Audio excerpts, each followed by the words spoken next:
டீமுக்கும் சொல்லிக் கொடுங்க, அவ்வளவுதான். வழக்கம் போல நன்றியுணர்வு தியானம். கற்றுக் கொடுத்த குருக்களுக்கு, ஆசிரியர்களுக்கு நன்றி. அவர்கள் நம்மோடு இருந்தாலும் ஆத்மாவாக இருந்தாலும் மனதார 3 முறை நன்றி, நன்றி, நன்றி.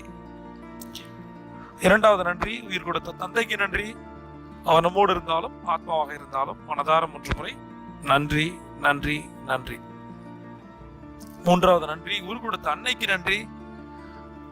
அவர்கள் நம்மோடு இருந்தாலும் ஆத்மாவாக இருந்தாலும் மனதார 3 முறை அவர் முகத்தை நினைத்து நெஞ்சில் கை வைத்து நன்றி, நன்றி, நன்றி. வாரத்தின் முதல் நாளான திங்கட்கிழமை இன்று நாம நன்றியுணர்வு தியானம் செய்ய போறது யாரை நினைச்சு அப்படின்னா, நம்மளுடைய ஏதாவது ஒரு ஆசிரியரை நினைத்து அல்லது நம்மளோட குருவை நினைத்து, அவரோட முகத்தை நினைத்து மனதார 3 முறை வாழ்க வளமுடன், வாழ்க வளமுடன், வாழ்க வளமுடன் அப்படின்னு சொல்லிட்டு அவரோட பேரை போட்டு நம்ம நன்றி செலுத்துவோம். இந்த நாள் நீங்க எதிர்பார்த்த எல்லாம்